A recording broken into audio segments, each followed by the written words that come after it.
ಕಿರೀಟನೇ ಇಲ್ಲ ಯಾಕೆ ಅಂತ. ಸರ್ ಕಿರೀಟ ಭಾರ ಸರ್, ತುಂಬಾ ಹೊತ್ಕೊಳಕ್ಕಾಗಲ್ಲ, ಎತ್ಕೊಂಡು ಓಡೋಕ್ಕಾಗಲ್ಲ. ಓಕೆ. ಸೊ ಅದಕ್ಕೆ ಹಿಂಗೆ ಫ್ರೀ ಆಗಿರುತ್ತೆ, ಆರಾಮಾಗಿರುತ್ತೆ.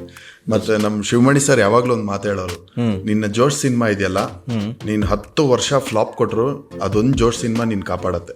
10 ವರ್ಷ ನಿನ್ ಸಿನಿಮಾ ಫ್ಲಾಪ್ಗಳೇ ಆಗ್ಲಿ, ಜೋಶ್ ಹುಡುಗ ಅಂತ ಕಾಪಾಡುತ್ತೆ. ಇನ್ನು 10 ವರ್ಷ ನೀನ್ ಆ ಫಸ್ಟ್ 10 ವರ್ಷ ಹೆಂಗ್ ನಡ್ಕೊಂಡೆ, ಯಾವ ರೀತಿ ನಡ್ಕೊಂಡೆ, ಅದು ಕಾಪಾಡತ್ತೆ ಅಂತ. 10ನೇ ಕ್ಲಾಸ್ ಅಲ್ಲಿಂದ ಸಮರ್ ಹಾಲಿಡೇಸ್ ಅಲ್ಲಿ ಅಸಿಸ್ಟೆಂಟ್ ಡೈರೆಕ್ಟರ್ ಕೆಲಸ ಮಾಡಕ್ ಶುರು ಮಾಡಿದೆ ಒಂದಷ್ಟು ಶಾರ್ಟ್ ಫಿಲ್ಮ್ಗಳಲ್ಲಿ. ಅವಾಗ ಡಿಜಿಟಲ್ ಕ್ಯಾಮ್ರಾನು ಇರ್ಲಿಲ್ಲ. 2001, 2001 ಅಲ್ಲಿ ನೆಗೆಟಿವ್ ಕ್ಯಾಮ್ರಾನೇ. ಆಗ ಎಡಿಟಿಂಗ್ ರಿಪೋರ್ಟ್ ಬರ್ಕೊಳ್ಳೋದು, ಕಂಟಿನ್ಯೂಟಿ ನೋಡ್ಕೊಳ್ಳೋದು, ಆ ತರದ್ದು ಸಣ್ಣ ಪುಟ್ಟ ಎಲ್ಲ ಮಾಡ್ಕೊಂಡು ಬಂದೆ. ಸೊ ಅವಾಗಿಂದಾನೇ ಫಿಕ್ಸ್ ಆಗಿದೆ ನಾನು ಏನೇ ಆದ್ರೂ ಇದೇ ಸಿನಿಮಾ ಫೀಲ್ಡ್ ಅಲ್ಲೇ ವರ್ಕ್ ಮಾಡ್ಬೇಕಂತ. ಏನಾಯ್ತು, ನಾನು ಇಲ್ಲಿ ಬೆಂಗಳೂರಿಗೆ ಬಂದ ತಕ್ಷಣ ಓಕೆ ಯಾರೋ ಒಂದಷ್ಟು ಜನ ಇರ್ತಾರೆ, ನಾನು ಹಿಂಗ್ ಸಿನಿಮಾ ಮಾಡ್ತೀನಿ ಅಂದ ತಕ್ಷಣ ಆಡಿಷನ್ ಮಾಡ್ತಾರೆ, ಸೆಲೆಕ್ಟ್ ಆಗ್ಬಿಡತ್ತೆ, ಈಸಿ ಕೇಕ್ ವಾಕ್ ಅನ್ಕೊಂಡ್ಬಿಟ್ಟಿದ್ದೆ. ರಿಯಾಲಿಟಿ ಐಡಿಯಾ ಇರ್ಲಿಲ್ಲ. ಬಟ್ ಬಂದ್ಮೇಲೆ ಒಂದಷ್ಟು ಸೈಕಲ್ ಹೊಡೆದೆ ಗೊತ್ತಾಯ್ತು ಅವಾಗ ಪೋರ್ಟ್ಫೋಲಿಯೋ ಅಂತ ಮಾಡಿಸ್ಬೇಕು, ಫೋಟೋ ಶೂಟ್ ಮಾಡಿಸ್ಬೇಕು ಅಂತ. ಅವಾಗ ಗೊತ್ತಾಯ್ತು ಸಿನಿಮಾ ಹಿಂಗಿರುತ್ತೆ ಪಿಕ್ಚರ್ ಅಂತ.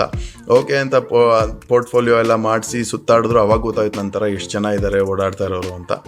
ಬಟ್ ನಾಗಾಭರಣ ಸರ್ ಪ್ರೊಡಕ್ಷನ್ ಅಲ್ಲಿ ಫಸ್ಟ್ ಮಹಾಮಾಯಿ ಅಂತ ಒಂದು ಸೀರಿಯಲ್ ಅಲ್ಲಿ ಚಾನ್ಸ್ ಸಿಕ್ತು. ಹೀರೋಯಿನ್ 4 ಜನ ಫ್ರೆಂಡ್ಸ್ ಜೊತೆ ನಾನು ಒಬ್ಬ.